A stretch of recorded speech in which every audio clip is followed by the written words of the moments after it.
सूत जी ने ऋषियों से कहा, प्रसंग बखान 34वें अध्याय पर दया करो भगवान। जय श्री कृष्ण। राधे राधे। आइए सुनते हैं कार्तिक मास महात्म्य का 34वां एवं 35वां अध्याय। ऋषियों ने पूछा, हे सूत जी, पीपल के वृक्ष की शनिवार के अलावा सप्ताह के शेष दिनों में पूजा क्यों नहीं की जाती? सूत जी बोले, हे ऋषियों, समुद्र मंथन करने से देवताओं को जो रत्न प्राप्त हुए उनमें से देवताओं ने लक्ष्मी और कौस्तुभ मणि भगवान विष्णु को समर्पित कर दी थी। जब भगवान विष्णु लक्ष्मी जी से विवाह करने के लिए तैयार हुए तो लक्ष्मी जी बोली, हे प्रभु, जब तक मेरी बड़ी बहन का विवाह नहीं हो जाता तब तक मैं छोटी बहन आपसे किस प्रकार विवाह कर सकती हूँ। इसलिए आप पहले मेरी बड़ी बहन का विवाह करा दे, उसके बाद आप मुझसे विवाह कीजिए। यही नियम है जो प्राचीन काल से चला आ रहा है। सूत जी ने कहा, लक्ष्मी जी के मुख से ऐसी वचन सुनकर भगवान विष्णु ने लक्ष्मी जी की बड़ी बहन का विवाह उद्दालक ऋषि के साथ संपन्न करा दिया। लक्ष्मी जी की बड़ी बहन और लक्ष्मी जी बड़ी कुरूप थी। उसका मुख बड़ा, दांत चमकते हुए, उसकी देह वृद्धा की भांति, नेत्र बड़े बड़े और बाल रूखे थे। भगवान विष्णु द्वारा आज्ञा किए जाने पर ऋषि उद्दालक उसे विवाह करके उसे वेद मंत्रों की ध्वनि से गूंजते हुए अपने आश्रम ले आए। वेद ध्वनि से गुंजित हवन के पवित्र धुएं से सुगंधित उस ऋषि के सुंदर आश्रम को देखकर अलक्ष्मी को बहुत दुख हुआ। वह महर्षि उद्दालक से बोली, चूंकि इस आश्रम में वेद ध्वनि गूंज रही है, इसलिए यह स्थान मेरे रहने योग्य नहीं है, इसलिए आप मुझे यहाँ से अन्यत्र ले चलिए। उसकी बात सुनकर महर्षि उद्दालक बोले, तुम यहाँ क्यों नहीं रह सकती और तुम्हारे रहने योग्य अन्य कौन सा स्थान है, वह भी मुझे बताओ। अलक्ष्मी बोली, जिस स्थान पर वेद की ध्वनि होती हो, अतिथियों का आदर सत्कार किया जाता हो, यज्ञ आदि होते हैं, ऐसी स्थान पर मैं नहीं रह सकती। जिस स्थान पर पति पत्नी आपस में प्रेम से रहते हो, पितरों के निमित्त यज्ञ होते हो, देवताओं की पूजा होती हो, उस स्थान पर भी मैं नहीं रह सकती। जिस स्थान पर वेदों की ध्वनि न हो, अतिथियों का आदर सत्कार न हो, यज्ञ न हो, पति पत्नी आपस में क्लेश करते हो, पूज्य वृद्धों, सत्पुरुषों तथा मित्रों का अनादर होता हो, जहाँ दुराचारी, चोर, पर स्त्रीगामी मनुष्य निवास करते हो, जिस स्थान पर गायों की हत्या की जाती है, मदपान, ब्रह्म हत्या आदि पाप होते हैं, ऐसे स्थानों पर मैं प्रसन्नता पूर्वक निवास करती हूँ। सूत जी बोले, अलक्ष्मी के मुख से इस प्रकार के वचन सुनकर उद्दालक का मन खिन्न हो गया। वह इस बात को सुनकर मौन हो गए। थोड़ी देर बाद वे बोले कि ठीक है, मैं तुम्हारे लिए ऐसा स्थान ढूंढ दूंगा। जब तक मैं तुम्हारे लिए ऐसा स्थान न ढूंढ लूं, तब तक तुम इसी पीपल के नीचे चुपचाप बैठी रहना। महर्षि उद्दालक उसे पीपल के वृक्ष के नीचे बैठाकर उसके रहने योग्य स्थान की खोज में निकल पड़े। परंतु जब बहुत समय तक प्रतीक्षा करने पर भी वे वापस नहीं लौटे तो अलक्ष्मी विलाप करने लगी। जब बैकुंठ में बैठी लक्ष्मी जी ने अपनी बहन अलक्ष्मी का विलाप सुना तो वे व्याकुल हो गए। वे दुखी होकर भगवान विष्णु से बोली, हे प्रभु, मेरी बड़ी बहन पति द्वारा त्यागे जाने पर अत्यंत दुखी है। यदि मैं आपकी प्रिय पत्नी हूँ तो आप उसे आश्वासन देने के लिए उसके पास चलिए। लक्ष्मी जी की प्रार्थना पर भगवान विष्णु लक्ष्मी जी सहित उस पीपल के वृक्ष के पास गए जहाँ अलक्ष्मी बैठकर विलाप कर रही थी। उसको आश्वासन देते हुए भगवान विष्णु बोले, हे अलक्ष्मी, तुम इसी पीपल के वृक्ष की जड़ में सदैव के लिए निवास करो, क्योंकि इसकी उत्पत्ति मेरे ही अंश से हुई है और इसमें सदैव मेरा ही निवास रहता है। प्रत्येक वर्ष गृहस्थ लोग तुम्हारी पूजा करेंगे और उन्हीं के घर में तुम्हारी छोटी बहन का वास होगा। स्त्रियों को तुम्हारी पूजा विभिन्न उपहारों से करनी चाहिए। मनुष्यों को पुष्प, धूप, दीप, गंध आदि से तुम्हारी पूजा करनी चाहिए, तभी तुम्हारी छोटी बहन लक्ष्मी उन पर प्रसन्न होंगी। सूत जी बोले, ऋषियों, मैंने आपको भगवान श्री कृष्ण, सत्यभामा तथा पृथु नारद का संवाद सुना दिया है, जिसे सुनने से ही मनुष्य के समस्त पापों का नाश हो जाता है और अंत में वैकुंठ को प्राप्त करता है। यदि अब भी आप लोग कुछ पूछना चाहते हैं तो अवश्य पूछिए, मैं उसे अवश्य कहूंगा। सूत जी के वचन सुनकर शौनक आदि ऋषि थोड़ी देर तक प्रसन्नचित्त वहीं बैठे रहे। तत्पश्चात वे लोग बद्री नारायण जी के दर्शन हेतु चल दिए। जो मनुष्य इस कथा को सुनता या सुनाता है, उसे इस संसार में समस्त सुख प्राप्त होते हैं।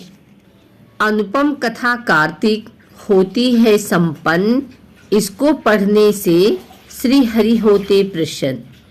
इतनी कथा सुनकर सभी ऋषि सूत जी से बोले, हे सूत जी, अब आप हमें तुलसी विवाह की विधि बताइए।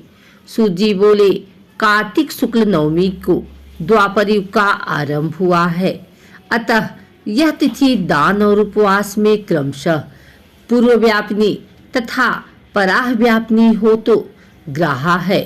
इस तिथि को नवमी से एकादशी तक मनुष्य शास्त्रोक्त विधि से तुलसी के विवाह का उत्सव करें तो उसे कन्यादान का फल प्राप्त होता है। पूर्व काल में कनक की पुत्री किशोरी ने एकादशी तिथि में संध्या के समय तुलसी की वैवाहिक विधि संपन्न की। इससे वह किशोरी वैधव्य दोष से मुक्त हो गई। अब मैं उसकी विधि बतलाता हूँ। 1 तोला स्वर्ण की भगवान विष्णु की सुंदर प्रतिमा तैयार कराएं, अथवा अपनी शक्ति के अनुसार आधे या चौथाई तोले की हो प्रतिमा बनवा ले। फिर तुलसी और भगवान विष्णु की प्रतिमा में प्राण प्रतिष्ठा करके षोडशोपचार से पूजा करें। पहले देश काल का स्मरण करके गणेश पूजन करें, फिर पुंडियाह वाचन कराकर नांदी श्राद्ध करें। तत्पश्चात वेद मंत्रों की उच्चारण और बाजे आदि की ध्वनि के साथ भगवान विष्णु की प्रतिमा को तुलसी जी के निकट लाकर रखें। प्रतिमा को वस्त्रों से आच्छादित करना चाहिए। उस समय भगवान का आवाहन करें, भगवान केशव आइए देव, मैं आपकी पूजा करूंगा, आपकी सेवा में तुलसी को समर्पित करूंगा, आप मेरे संपूर्ण मनोरथों को पूर्ण करें। इस प्रकार आवाहन के पश्चात 3 बार अर्घ, पाद्य और विष्टर का उच्चारण करके इन्हें बारी बारी से भगवान को समर्पित करें। फिर आचमनीय पद का 3 बार उच्चारण करके भगवान की आचमन कराएं। इसके बाद कांस्य के बर्तन में दही, घी और मधु रखकर उसे कांस्य के पात्र से ही ढक दें तथा भगवान को अर्पण करते हुए इस प्रकार कहें, वासुदेव, आपको नमस्कार है। यह मधु पर दही, घी तथा शहद के मिश्रण को मधु पर कहते हैं, ग्रहण कीजिए। तदंतर हरिद्रा लेपन और अभ्यंग कार्य संपन्न करके गोधूली की बेला में तुलसी और विष्णु का पूजन पृथक पृथक करना चाहिए। दोनों को एक दूसरे के सम्मुख रखकर मंगल पाठ करें। जब भगवान सूर्य कुछ कुछ दिखाई देते हो तब कन्यादान का संकल्प करें। अपने गोत्र और प्रवर का उच्चारण करके आज की 3 पीढ़ियों का भी अवतरण करें। तत्पश्चात भगवान से इस प्रकार कहें, आदि, मध्य और अंत से रहित त्रिभुवन प्रतिपालक परमेश्वर, इस तुलसी दल को आप विवाह की विधि से ग्रहण करें। यह पार्वती के बीच से प्रकट हुई हैं, वृंदा की भस्म में स्थित रही हैं तथा आदि, मध्य और अंत में शून्य है। आपको तुलसी बहुत ही प्रिय है, अतः मुझे आपकी सेवा में अर्पित करता हूँ। मैंने जल के घड़ों से खींचकर और अन्य प्रकार की सेवाएं करके अपनी पुत्री की भांति इसे पाला पोषा आदि मध्य और अंत से रहे त्रिभुवन प्रतिपालक परमेश्वर, इस तुलसी दल को आप विवाह की विधि से ग्रहण करें। यह पार्वती के बीज से प्रकट हुई हैं, वृंदा के भस्म में स्थित रही हैं तथा आदि मध्य और अंत से शून्य है। आपको तुलसी बहुत ही प्रिय है, अतः इसे मैं आपकी सेवा में अर्पित करता हूँ। मैंने जल के घड़ों को सींचकर और अन्य प्रकार की सेवाएं करके अपनी पुत्री की भांति इसे पाला पोसा और बढ़ाया है। आपकी प्रिया तुलसी मैं आपको दे रहा हूँ, प्रभु आप इसे ग्रहण करें। इस प्रकार तुलसी का दान करके फिर उन दोनों अर्थात तुलसी और भगवान विष्णु की पूजा करें। विवाह का उत्सव मनाएं। सुबह होने पर पुनः तुलसी और विष्णु जी का पूजन करें। अग्नि की स्थापना करके उसमें द्वादशाक्षर मंत्र से खीर घी मधु और तिलास्मृत हवनीय द्रव्य की 108 बार आहुति दें। फिर स्विष्टकृत होमक करके पूर्णाहुति दें। आचार्य की पूजा करके होम की शेष विधि पूरी करें। उसके बाद भगवान से इस प्रकार प्रार्थना करें कि हे प्रभु, आपकी प्रसन्नता के लिए मैंने यह व्रत किया है। जनार्दन, इसमें जो न्यूनता हो वह आपके प्रसाद से पूर्णता को प्राप्त हो जाए। यदि द्वादशी में रेवती का चौथा चरण बीत रहा हो तो उस समय पारण न करें। जो उस समय भी पारण करता है वह अपने व्रत को निष्फल कर लेता है। भोजन के पश्चात तुलसी के स्वतः गलकर गिरे हुए पत्तों को खाकर मनुष्य सब पापों से मुक्त हो जाता है। भोजन के अंत में उड़ा आंवला और बेर का फल खा लेने से उविष्ट दोष मिट जाता है। तदंतर भगवान का विसर्जन करते हुए कहें, भगवान आप तुलसी के साथ वैकुंठ धाम में पधारे। प्रभु, मेरे द्वारा की हुई पूजा ग्रहण करके आप सदैव संतुष्टि करें।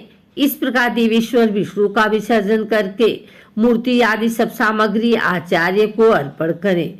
इससे मनुष्य कृतार्थ हो जाता है। यह विधि सुनाकर सूत जी ने ऋषियों से कहा, हे ऋषियों, इस प्रकार जो मनुष्य श्रद्धा पूर्वक सत्य शांति और संतोष को धारण करता है, भगवान विष्णु को तुलसी दल समर्पित करता है, उसके सभी पापों का नाश हो जाता है और वह संसार के सुखों को भोग कर अंत में विष्णु लोक को प्राप्त करता है। हे ऋषिवरों, यह कार्तिक महात्म्य सब रोगों और संपूर्ण पापों का नाश करने वाला है। जो मनुष्य इस महात्म को भक्ति पूर्वक पढ़ता है और जो सुनकर धारण करता है वह सब पापों से मुक्त हो जाता है, भगवान विष्णु के लोक में जाता है। जिसकी बुद्धि खोटी हो गई हो तथा श्रद्धा से हीन हो, ऐसे किसी भी मनुष्य को यह महात्म्य नहीं सुनना चाहिए।